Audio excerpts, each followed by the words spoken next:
welcome back to just another F1 podcast here on the Apex Motorsport. This is episode 4 and also day 9 of the Apex Motorsport Advent Calendar. And for this one, I am joined by a channel original. It is, of course, Ryan. Ryan, thank you for joining me for this one. Yes, no problem. I am glad to be back. We have a lot to discuss today, so we're going to jump straight into it by talking about Sakhir Grand Prix, the oval that wasn't an oval, but me and Craig agreed that we're calling it a square. The podium was rather surprising, with no Mercedes or Red Bull cars standing on any of the steps, but that doesn't explain the full story. Going into the weekend, we knew that George Russell would be stepping up to Mercedes to replace Lewis Hamilton, who tested positive for COVID-19, and we wish him all his best with his recovery, along with Romain Grosjean, who was great to see back in the paddock this weekend.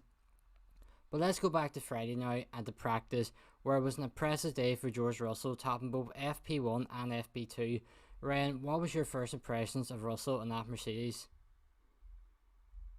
Well, firstly, all I can say is he has done an amazing job. Through FP1 and FP2, he really set the benchmark, and I think at times it was kind of stressing out Valtteri Bottas because Valtteri started to make a few wee mistakes.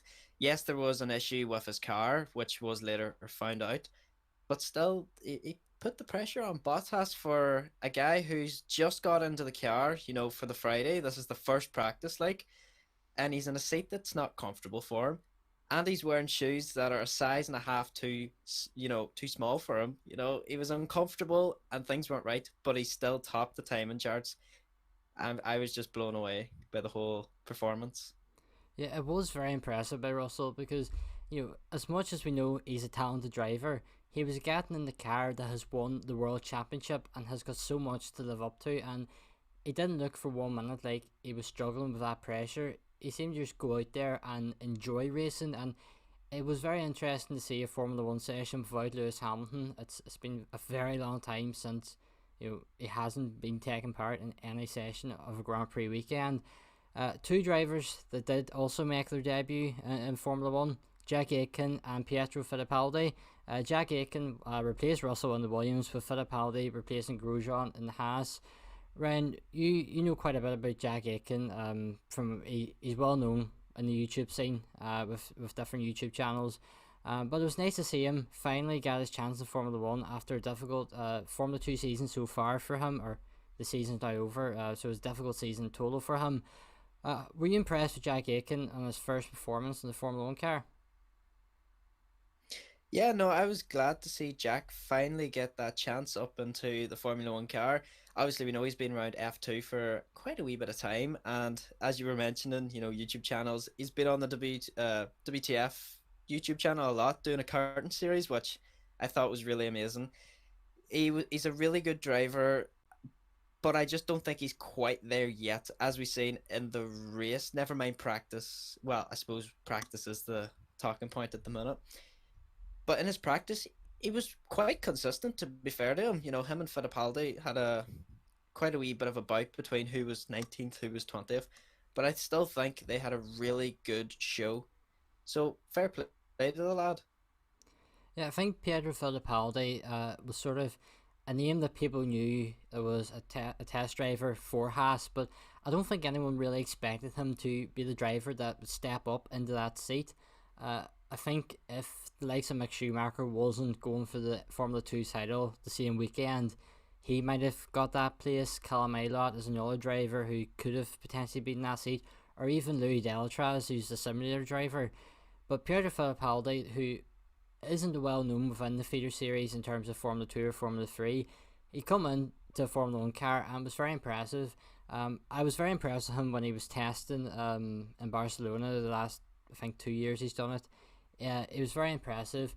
But we'll move on to qualifying and to Saturday now, where George Russell, he couldn't keep up his form. It was Valtteri Bottas who got pole position ahead of Russell and Verstappen, albeit by 0.056 seconds separating the top three. Ryan, what did you make of that qualifying session? Well, that qualifying was spectacular. Just seeing the amount of determination in George Russell to try and get that final little push at the end of Q3, just being that tiny little bit off, was so just destroying for the guy because he almost had his first pole. That'd have been amazing to see as well.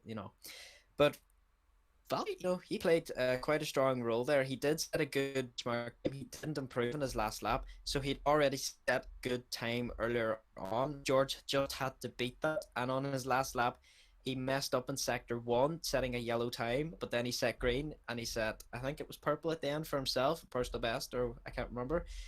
But, they both were sort of on par with each other, on, off, on, off, on, off, all weekend.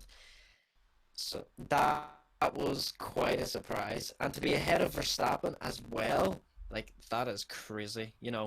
Verstappen's been in that car for many years now. He's comfortable with it. It's a car that's built around him. George just comes into a car he's not familiar with, smashes out a lap that's far better than Verstappen. Like, oh, that was a crazy weekend. One driver who sort of came out of nowhere and put in a fantastic lap was Charles Leclerc to put his car on the second row of the grid. Going into this weekend, we thought Ferrari were really going to struggle, potentially not even getting into the points. But Charles Leclerc goes and puts it on fourth in the grid, and his teammate Sebastian Vettel was down in 13th. How impressed were you with Charles Leclerc with that fantastic lap he put in? Charles Leclerc has been a driver that's really surprised most people this season, not because of how we've seen, the Ferrari performance not being as good as what it normally has been. We're not getting into the conspiracy theories here, but Charles has really found, the niche part of that car that he knows he can obtain the most benefit and power, whether that's cornering speeds, because they don't have great straight line speed, and I think we know that by now. But he's managing to find time in the corners, which is where he's managing to get these higher, faster laps. It's unbelievable for him to push that car that shouldn't even be sort of close to the top 10, and he slots in at fourth place. He's definitely got talent, Charles Leclerc, and I'm excited to see what happens next year. Obviously, with the pairing of him and Carlos Sainz, hopefully the team has sorted things out because he really does deserve a good car for next year. One driver who doesn't have a seat for next season, someone that we don't expect to be in the grid, is Daniel Kvyat. All the headlines of AlphaTauri this season have been on Pierre Gasly, but Daniel Kvyat was able to put the car on the third row of the grid in sixth place. Rem, do you think this is Kvyat's final shot at trying to keep that seat for next season? It definitely is, and it also helps, with I think it was the podium he got there a wee while ago. That he's just really trying to emphasize that he's still there. He's still got a predominant force in Formula One, especially in AlphaTauri. Never mind Red Bull because he's been there and he's come back. The same as Pierre, he went there and come back. But Pierre has shown his improvement this year. He's really pushed the team on. Kvyat's just sort of there, sort of. He does a good race sometimes, and then sometimes he doesn't do too well. But he's really shown these last 2, 3 races that he wants to try and save that seat for next year, just in case anything bad happens. But it's hard to tell. It could nearly be his last turn out. One driver who we already have spoken about is Jack Aiken.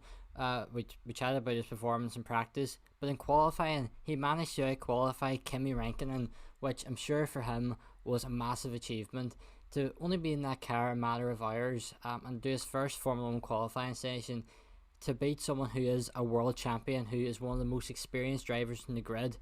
Do you think this could have been the wee confidence boost that Jack Aiken needed going into next season? We still don't know if he's doing Formula 2, but if he is, do you think this confidence of being able to say I have qualified a Formula 1 world champion will help him be right up there at the front? I think it definitely will. It's sort of one of those little stepping stones towards success. He might take that as, especially on his first rookie day, or technically end of season, whatever what you want to call it. His first run out in the Formula One car to out qualify Kimi Räikkönen, a veteran of the sport. You know, he's going to take that as a personal win on himself, I think, because yes, Kimi isn't exactly in a fast car either, because it's Ferrari power, things haven't been going too well. Yes, yeah, we understand. The fact he still managed to come in for the first time and just set a good time, just enough to get ahead of Kimi, that's a win in my books. I think there has to be some correlation between getting the run out in the Formula 1 car and then going to Formula 2 and improving. Maybe you've learned a few tricks that to better use the Formula 2 car. We've seen it with Roy Nissany, someone who has really struggled in Formula 2, but every time he's got a FP1 run out with Williams, he's come back to Formula 2 that same weekend and has improved. I think he scored a couple of points in his return, so there has to be some correlation there. But I think we'll move on to the race now. It was a fast start from George Russell. He was in the lead, and then Clare, Perez and Verstappen were caught up in a crash. Ryan, you seen George Russell gather into the lead, and then within the first sector, he was faced with his first safety car restart. How well do you think he managed that? Well, as we know, realistically, it's not his first time having to restart after a safety car from his F2 days. So I think it was almost sort of like a second nature, but at the same time, there was still that pressure. What if I get it wrong? If you put it in his mindset, what if I get this wrong? My race could be over. But he handled it so well. He just carried the pack right up and bang, off he went like a lightning bolt. I think George has talent. He's kept the skills that he's carried over from Formula 2 and he's improved upon them in Formula 1. And it really shows with him progressing the team at Williams, just even outperforming what the car should be doing. That car should be nowhere near, Q2 and qualifying days in the Williams, but he just goes and does it. He's a real talented driver. And obviously, we've seen the crash. Leclerc is the driver who's been penalised. He's been given the free place grid penalty for next weekend's race. But when you seen that crash and you seen the likes of Leclerc and Verstappen being out and Perez having to drop all the way back to P18, do you think this is the chance for George Russell to get the victory? His main competitors are out of the picture now. 100%. Like, everything was for George this weekend. Obviously, apart from maybe the last, what was it, 9 laps. Apart from that, forget that. But up until that point, everything was going so well, especially that race start. With Verstappen out, the guy who was third, starting right up there, right behind him, tailing Bottas, just to come into that, as well as Leclerc sitting in fourth. The pressure was definitely on. But as we've seen, once he got round that corner, he was off. He was setting already a 1 second gap off Valtteri. That crash, I think, if it didn't happen, it's more. I wouldn't call it a crash. It was more an incident, realistically, because one sort of just went wheat, wall. But anyway, I think that it really did benefit him this weekend. Obviously, unfortunate events did occur, which me did get it quite heartbroken about that. But yeah, he definitely had the greater advantage over it. But then Perez, bottom of the grid to the top, that's magic. Yeah, one driver who went from the back of the grid to almost in the points, I think it might even be P10 on the first lap, was Lando Norris. We usually call him last lap Lando, but this time it was first lap Lando. And what do you make of Norris's start to the race?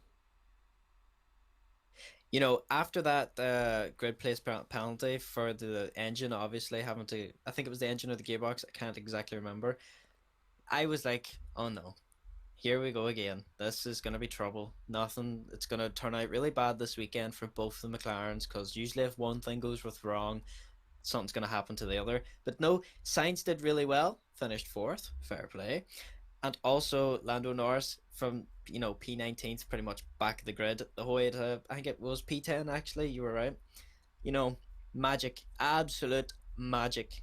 Fair play to him. I think he really showed that he has the determination to push that car just as hard as he thinks he can.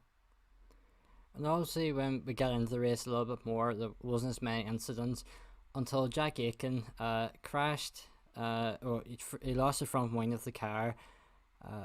That is, of course, George Russell's normal car, and I remember sitting thinking, okay, it's safety car, this isn't great because Russell's bought a nice lead out front, and then Mercedes pit stop happened, and that's when the heartbreak started happening for Russell fans.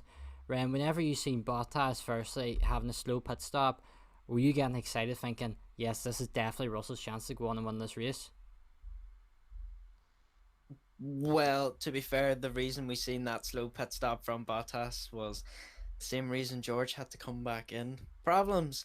But no, if that hat mistake never happened and Bottas did get held up, without a doubt, George was on for that win. He should have had it. And I think, we've seen enough coming from the media, from Sky Sports, from Formula One themselves, and Mercedes. They've all just been so downhearted over this one issue. But normally, Mercedes, they are on point with their pit stops.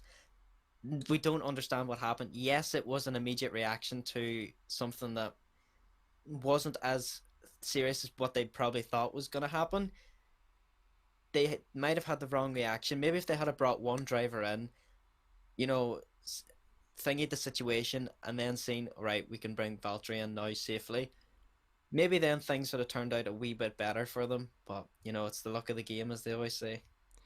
I think Mercedes are one of these teams that either get very lucky with the pit stops or everything just goes wrong.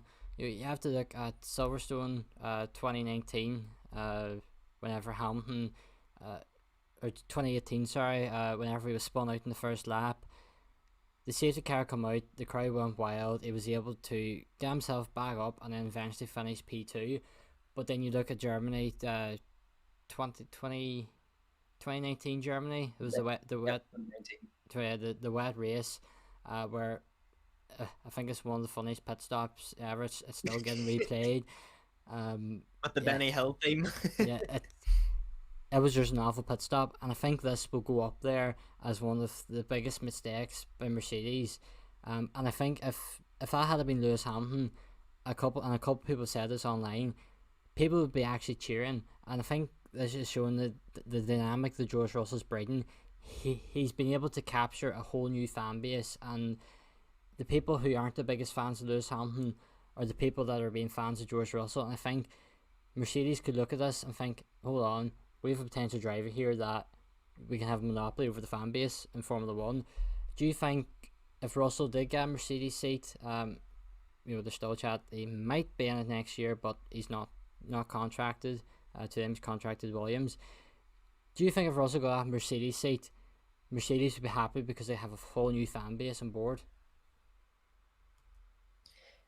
I think with this new generation of drivers, we've seen that their online presence, especially over the lockdown period, brought massive, massive crowds of attention towards themselves. We had Charles dressed up in his banana suit on Twitch. We had Lando starting it all off with the Twitch streams and the racing, and then George winning the virtual Grand Prix. They've all had their little individual sort of followings all outside of Formula One themselves. Well, technically still inside Formula One, but a bigger fan base than what you would just get from being an F1 driver. Having that fan base is almost just as strong as Lewis Hamilton's presence online, with all the causes and supporting all that. You know, they're two sort of, I wouldn't call them identical, but they're really good in terms of their skill. They both have amazing skill, George and Lewis, and they can get the best out of that car. Yes, George has only had one race, and we can't really judge him purely off that one race. Who's to say that it's not like an Albon effect, where Albon did come into the team his first race and he performed really well. We don't want to judge that same thing just so quickly, because you never know. We could have an Albon situation on our hands. But I think George just has the capabilities to bring in that really good, strong, following behind him. And Mercedes could capitalize on that really, really well. Mercedes being Mercedes. Yeah, I think that the point you made there about Albon is a very good point, because Albon come into Red Bull, there was no pressure on him. In that first race in Belgium, he had to start from the back of the grid, and he was able to just produce some of the best overtakes I've ever seen. And for the rest of the season, he was constantly in the top six. But whenever he got that full-time seat, things started to unravel. And while he's now got his two podiums, and he should have had a couple of podiums towards the end of last season, Hamilton crashing into him a few times. But I think Mercedes may look at that and think, hold on, let's give him another race potentially next weekend. We don't know. But Mercedes must have a very good reason why they're keeping Bottas next season over George Russell, because when we done our predictions a couple of months ago now, we predicted Russell would be in that seat, and I think about 80% of the people that I've spoken to have said Russell should be in that seat over Bottas. And I think there's one moment in the race that sort of highlighted that, and a lot of people are saying online is this could be the moment that Mercedes decide, yeah, it's Russell over Bottas, and that was that amazing overtake um, on Bottas to claim back the position after he had to pit again to correct the decision of putting Bottas' tyres in the car. Ryan, when you seen that overtake from George Russell, did you think, yes, this is him showing Mercedes why they should be choosing him over Valtteri Bottas for next season? I'm gonna be honest. I've watched that clip I think about 6 times on many of the different highlight videos, whether that be Sky Sports or Formula One themselves. I just keep watching it over because it's something you normally would see Lewis do, that really tight, close wheel to wheel action between his teammate, pushing him out of the way so he can just go straight through. And that's what George did just before turn 8, one of the most sketchiest turns we've had so far this season, where everyone's going over and getting lap times deleted through qualifying and practice and whatnot. He just goes straight through, takes him on turn 7, round turn 8, away he goes. It was unbelievable. It just shows that when he's in that racing mindset, all he sees is what's ahead of him. He doesn't see what's beside him or behind him. He wants to go. He wants to go. Oh, I can't. I was honestly watching that before the puncture. Like, I thought this here is a world champion in the making moves like that. Unbelievable. Yeah, I think this was like the perfect race for George Russell to show Mercedes his real ability, because he had the practice and he had the qualifying, but then he was able to show he can get into the lead from the start of a race. He can extend his lead. He can start from safety cars, and then he can drop back into the middle of the pack and still climb through. And we've seen that later on in the race, because as you said, he got a puncture later on. Now I heard Bono come onto the team radio and say, left rear puncture, I think it was. And I remember Crofty and the Sky Sports ones going, oh, that's about Bottas. Bottas, he's so unlucky, all this. And I still remember back in my head thinking, was that not Russell? And then when they realised it was Russell, you could hear in their voices their disappointment. And then Russell on his team radio, it was so heartbreaking because he'd done everything right. He was able to make up for the mistake that Mercedes made, but he still managed to get himself into the points. He got the fastest lap and he got a point for the fastest lap, which is one world championship point, along with the 2 for finishing 9th. I think when it got to that point, we were all willing for Russell to get into the points, to finally get the point, because it was really a case of he was either going to win the race or he wasn't going to get any points. But how happy, Ryan, were you to see Russell finally get his first point in Formula One? Realistically, I think everyone who watched that race understands that it wasn't about the points this weekend. It was about proving to Mercedes that he can do a really good job. However, the points, you feel bad for him because he shouldn't have had 3. He should have had 26, 25 from winning the race, and that one for the fastest lap. It just wasn't fair on him. Oh, I just don't like talking about it because it just makes you want to be sad for the guy. But no, George, he will push through it, and hopefully, well, not hopefully, because that might come off in the wrong sort of context here, but if Lewis Hamilton isn't feeling well enough to race, he will hopefully get that race next weekend, in Abu Dhabi. Sorry, well, this weekend, technically. Abu Dhabi, finisher. I don't think Lewis wants to miss it, so there's a great chance he might come back. But obviously, it does depend as well on the regulations around COVID in Abu Dhabi. We'll just have to wait to see. But I hope to see George this weekend back in the Mercedes. Yeah, the latest I've heard about Hamilton is he was getting it quite bad, but he's feeling a bit better. But I think there is some sort of restrictions in place that he will need the support from the Bahrain and the Abu Dhabi governments, which may cause an issue. But I think from Mercedes' point of view, they know they can go into the race with a driver who will probably be either first or second in qualifying, and should be in the race if they can work out how to do pit stops again for next week. But we've gone on about George Russell quite a bit. It's a topic that we're both struggling to talk about because we're just so disappointed for him. One driver we should be very happy for is Sergio Perez, finally getting his first victory. He now has a record for most races before getting the victory, which suppose it's not a record that you want to have, but you still got a Formula One victory. You go down in the record books. Ryan, how happy were you to see Sergio Perez stand on the top step of the podium for the first time in his career? To be honest, I'm just glad that out of all the other drivers on that grid, if George wasn't winning it, Sergio Perez, Checo Perez, the Mexican wizard, he is the only one I would have wanted to see up there on that top step. You know, he's a driver who we've seen go through, team to team to team, and then he actually saved the team himself, and obviously now he has to leave it. But he's proven that he's got real grit and determination. He pushes, he develops, he works with his team, he works with his engineers. He's done so much for the sport over the last 10 years. He really deserved that moment, and seeing it, and I don't know if you picked up on this, but it was sort of talked about later on in Ted Kravitz's little breakdown. But he was talking about the what he said in Spanish over the radio. He was saying to his one of his like little race people, I don't know what to call them. It was saying, Engineer. make sure my wife is watching so she can get my son to watch to see his dad win. And I thought, that was the first thing he thought about. He didn't think about, he finally won. It wasn't that. It was like, I need to make sure that my kid will remember this. And I think that just makes it even more wholesome over, seeing any other driver just win it as a normal podium. You know, Perez deserved it.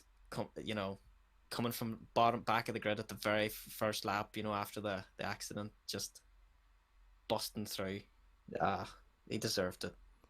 I wonder, is there any part of Bottas thinking now, you know what, if I don't get this Red Bull seat for next season, I've got my victory. Obviously, every driver who races in Formula One, their ambition is to be world champion, but for many drivers, especially with the current Hamilton era, it's unlikely that you're going to be world champion if you're in a Racing Point or a Renault or McLaren.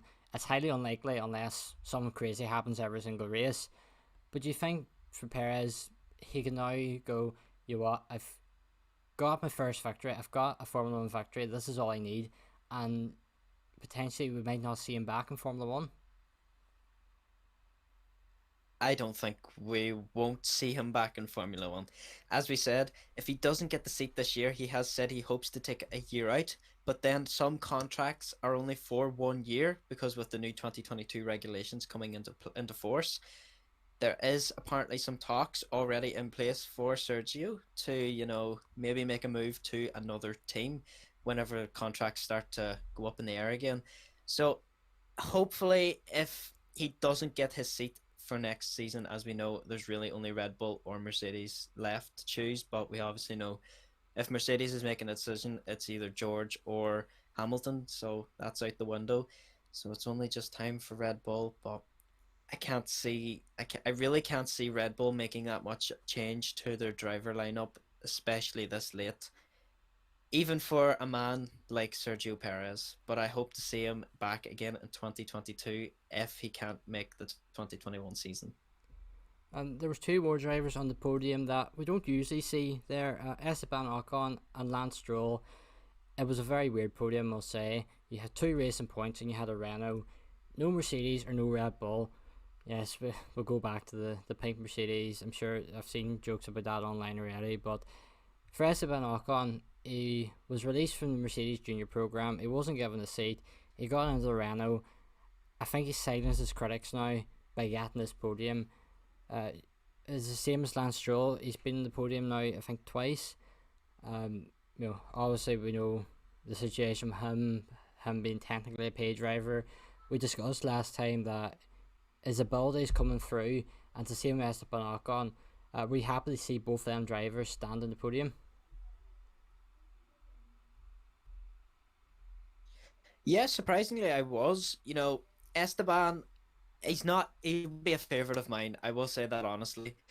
But for a guy who has, had quite a few letdowns in his career already, I think it was about time he got some sort of recognition for what he has done.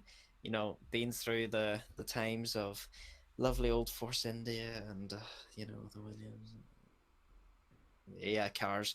But no, I think seeing him as a French driver for a French team on the podium, second place, it was well deserved. So that's all I can really talk about on him because I don't I don't personally feel there was too much more else to go on it apart from Daniel Ricciardo being a wee bit woo woo over that whole situation. How did my B Tech teammate beat me? Yeah. But no, to be fair to the man himself, he done quite well. I'll give it to him. Big Esteban. The last in the last podcast, me and Craig were discussing how McLaren have now got P3 in the constructor standings all sewn up, and they were going to be there. And now Racing Point have come along and got a double podium, and they're now comfortably in P3. Do you think Racing Point have started to show in the last few races that they are this Mercedes pink Mercedes team, that they are utilising the car they had, because they were very impressive in pre-season testing, but when they come to Austria, they were up there, but they weren't as good as everyone thought. Do you think this is finally Racing Point showing their true ability this season? Well, as you know, if you can't have a Mercedes win it, you have a Mercedes powered car win it. So, but no, I think the early stages with the development of that car, obviously being a replica of last year's no, W10, I think it's a, W10. yeah. It's one of the two, one of the two. But no, for that being sort of a replica, sort of 50-50 type car, to sort of take that Mercedes power they have as well, they sort of didn't have it right off at Austria, but as we know, Austrian Grand Prix is predominantly a good Red Bull track. You know, that's sometimes how it has been. But no, I think now they're starting to figure things out, and with the technical regulations sort of staying similarly the same for next year, we can definitely see that car once again, but obviously rebadged. And I think it'll be exciting to see what happens between Stroll and Vettel. I think tensions will arise in that team. Just saying that now. I'm going to put it out there now so I can, come back to this whenever it happens. Yeah. But no, I'm excited to see what happens with Racing Point next season. Yeah, we do love bold predictions on here. Um, yeah, so far I don't think any predictions we've made on this channel have come true. So I think when we give our predictions later on, I think we might need to be a bit careful and not say George Russell's going to win, because I said that last time and it didn't happen. But one driver who has struggled yet again this weekend, someone whose form was picking up, is Alex Albon. We have discussed briefly throughout this podcast so far about Alex, but Ryan, do you think this, with Perez getting the factory, do you think this is the end of Albon in that Red Bull seat? As I mentioned earlier, I don't exactly think that it's going to deter Christian Horner too much. Maybe Helmut Marko. I can see Helmut Marko being, well, he's a free agent now. Let's maybe swoop him in, sit Albon out for the year, see how Perez, sits as being a number two. Because as we know, Perez, I don't think would suit being a number two driver. He wants to be, if not on par with level, number one driver.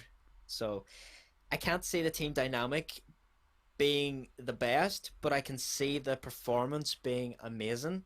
Obviously, Perez now has this, podium as win even under his belt. He's going to feel a lot more confident going into a new team if he has to move into a new team. But Albon, he, he's sort of been protected by Christian Horner, I feel, because he's mentioned numerous times that he doesn't want Albon to go. He wants to try and develop with Albon as they did with Max in the time that Daniel Ricciardo was there. So I can't exactly see Perez just slipping in, but Albon, I do think, needs to start picking up his game right now, as in the next race. Because if he doesn't put in a good, maybe top three, top four placing, I think he's in for a bit of trouble. I think the biggest problem for Albon is the fact that there's an F2 driver heavily linked to the second AlphaTauri seat, and that's Yuki Tsunoda. He hasn't been. Yuki Tsunoda isn't with any team in the post Formula 2 season test in Bahrain. Sort of hints that he will be making that step up. He also hinted at it after speaking after the Formula 2 race, where he said that it's not officially confirmed. Then he sort of went on saying, "Oh, I don't know yet." It's sort of backtracking. I think if he wasn't involved, it would have just been probably simple: put Albon back in AlphaTauri, get rid of Daniel Kvyat, and then put Sergio Perez in.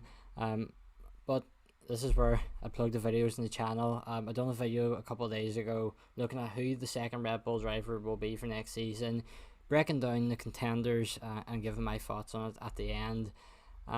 But I think we'll move on now to a little bit of Formula 1 news. We haven't got too much this week because a lot of it has been focused on the Grand Prix. And as I said earlier, the first bit of news that come out after the race was Charles Leclerc being given a free place grid penalty for his involvement in that incident on lap 1. That will go towards Abu Dhabi Grand Prix, so wherever he starts, he'll start free places lower.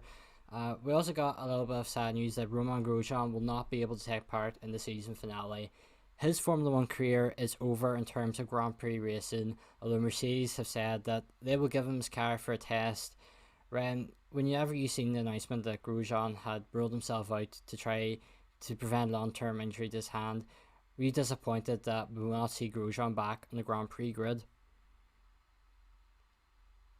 For the guy who's provided us many and many of laughs of spins, crashes, and absolute torture on the track, he will be sadly missed. Being he is Swiss, but being the only other French driver technically on the grid, it's gonna be quite sad to see him go. Him and Kevin Magnussen, to be fair, because the two of them is both leaving, but it's more intense for Grosjean because he doesn't want to risk damaging his hands. It's his hands that has the most damage at this moment, and we've seen from the burns. He's still walking around like he's got Michelin Man hands on him, and I still cannot believe how he managed to survive that fateful crash. He's a real survivor, I guess you could put it like that. So I don't think it's the very end of him. We could see, a Robert Kubica situation where he'll come back in maybe 8 years and just get a few laps out, a few races out in a car, maybe the Williams if they take him on. But no, it will be sad to see him go for now. There's one possibility that I was thinking about the other night, and that was the pre-season test is expected to be moved to Bahrain. It'll be a 3-day session instead of the traditional 8. But given it's at Bahrain, I think Grosjean would like to complete one more lap of Bahrain, so his last memory of the track isn't going through a barrier.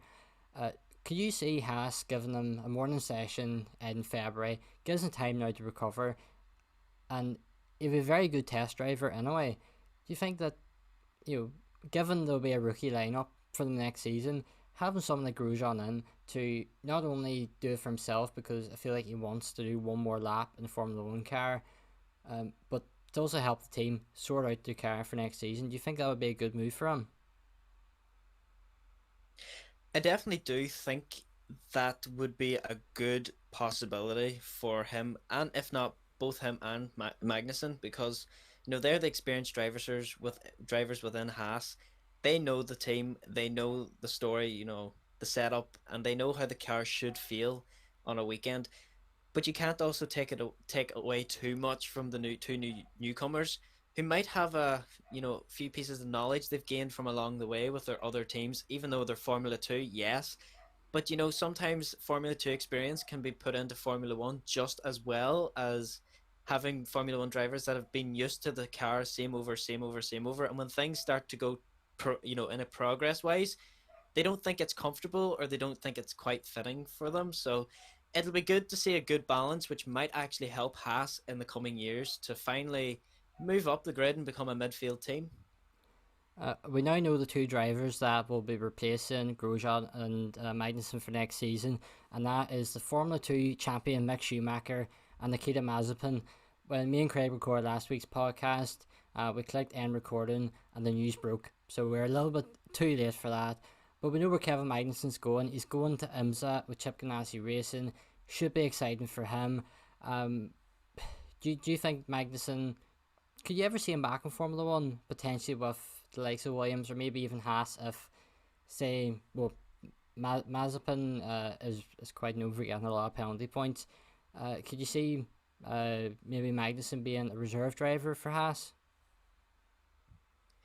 I can see Magnussen going the same route as Fernando Alonso. He's done the Formula One. It's time he goes off and does something else that interests him. Like we see Kimmy in the off season, he likes to go ice racing. Obviously, he's not been able to do that right now because he's still racing in Formula One because of the extended season. But I can see that Magnussen just needs this time away, I think, to reevaluate his situation and see where his heart's really at. Is it in Formula One or is it elsewhere? So I think he might come back at some point in the future. When? I don't even have a clue myself. It could be 4 years, like Fernando. We just don't know. We have to wait and see, I suppose. Speaking about Fernando Alonso, we now know that he's been confirmed to take part in the Young Drivers Test. We spoke about this a while back. I think it was in the first podcast, or maybe it was the old Apex Motorsport podcast we done. That was quite a long time ago now, but it's a young drivers test. Renault don't exactly have a shortage of young drivers.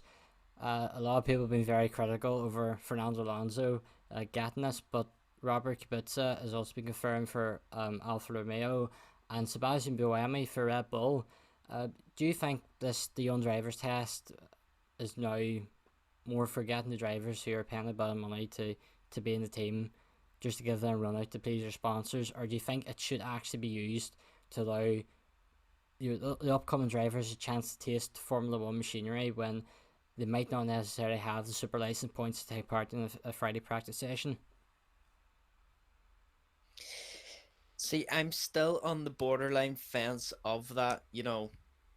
It's if you took the same situation into the real world where we are, that's like saying, well, why can't we give a 15-year-old the chance to drive a car on the roads whenever someone who legally has to be, in the UK anyway, 17 and above to learn to drive? If we took that same situation, of, other young drivers just taking this opportunity, people wouldn't be exactly quite happy with that compared to maybe drivers that are already there with their super license points who need that time to get out to possibly get their seats in Formula One for that following season if there's a opportunity for them. You know, time could be taken away from them, but I do feel that it is a young drivers, test. It's for young drivers. It always has been. I'm pretty sure there hasn't been any experienced drivers in it before. Don't quote me on that anyway. But it's for the young drivers. It's a thing for them. It's not so much for returning drivers. If they wanted to do that, why don't they just wait until, actually, like maybe take a few practice sessions, maybe a few FP1s, I can't see why that wasn't a problem. Like, why couldn't they have let Fernando out in FP1 a couple of times, instead of waiting for this young drivers test? It doesn't completely make a lot of sense because there is other opportunities outside of that young drivers test that they could have taken place. But, it's Formula One. It's crazy. Teams are gonna fight over things all the time, and that's the way it's just gonna be. But I do strongly think that it's a young drivers test. It should be for young drivers. You make a good point there. I think we should move on to some predictions now for the Abu Dhabi Grand Prix, the final race of the season. Ryan, who do you think will be in pole position next weekend? Pole position? Well, it really depends on if Lewis is back. If Lewis is back, I get a feeling it's going to be tight, tight, tight between him and Bottas. Just for the nature of their competitiveness, I think it's going to be really tight between them. If George is in it, I can see Valtteri taking the pole over George in Abu Dhabi. Main reason behind that is because if we look back at the Sakhir Grand Prix, I suppose, George had already driven that track that weekend, especially Sector 1 and Sector 2. It was only Sector 3 where it really changed. So he knew already the track layout for the first two sectors, which is where he was able to gain his time. But Bottas still managed to stay ahead. If we're going to a whole new track where he has to learn it all in the Mercedes, I think Bottas is going to have the upper edge over George. So it's between Lewis and Bottas. I don't think any other driver would have a real great potential. Possibly, I could see Max up there, but I think it's going to be a Mercedes 1-2 lockout, whatever way it is. Yeah, I think I have to agree with you on that. Uh, I do think it will be, no matter who is in the car, I think it will be Valtteri Bottas, because I think although Hamilton is a great driver, if he is back, I don't think if he is back, he won't be as full fitness. That he still might be struggling a little bit. Um, we don't really know the side effects of after COVID ever. I know Will Buxton, one of the Formula One presenters, has had it and has said that it takes a little while to, even when you don't have symptoms, to try to get full out of your system. So I think Bottas might just have the advantage. Plus, he's going to really come out fired up to try to show Mercedes that you brought this young driver in to be alongside me. He's doing too good. I'm going to show you why I should be in this car, not him. If we move on now to the race winner, or should we actually start with the podium? We'll start with third place this week. Who do you think will be third this weekend? Third place this weekend. I'm just going to say it's going to be a lucky dip. And by lucky dip, I mean it's going to be someone unexpected from the midfield. So it's not going to be your typical, top three teams, your Mercedes, your Red Bull, or even your BWT Racing Point. I can't see one of those three being on that podium. I think well, not in the podium, but in that third place seat. It's going to be a random hot pick. If I have to push you for a name, who is it?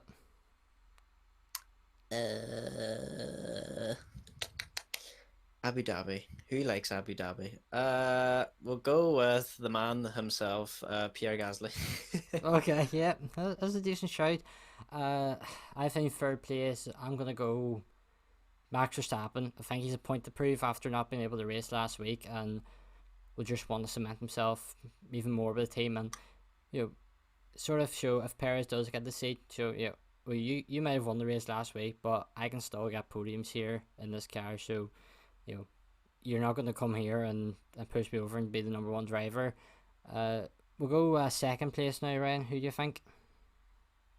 Second place, it's going to be between the Mercedes drivers. I do think it's most probably going to be a 1-2 because they're going to fix things up. So it's going to either be George, Bottas, or Lewis. But if Lewis is racing, more than likely he's going to finish first. So it's between Bottas and George Russell. I'll just leave it like that. If George is in the Mercedes. Yeah, I'm not going to say George is going to win because it hasn't gone well so far of our predictions. So I'm going to say Bottas is going to win the race in the hope that it is George, and George finishes second and gets his first podium, hopefully. Around fastest lap, last week me and Craig really struggled to decide who would get a fastest lap in the sub 60-second lap. It's a more traditional circuit this weekend, so who do you reckon will set the fastest time? I think we're going to be surprised. I think it's going to be Max Verstappen. Okay. I'm going to go Pierre Gasly, putting on the soft tyres near the end. Why not? And chatting about Pierre Gasly, for the last two podcasts, me and Craig have predicted where Pierre Gasly would finish. Ryan, where do you think Gasly's going to finish this weekend? You've already said third. Well, yeah, you said third, haven't you? I think he would finish third. If he doesn't finish third, he's going to finish in the top 7. Okay. That's guaranteed. I'm going to go 6th place for this weekend.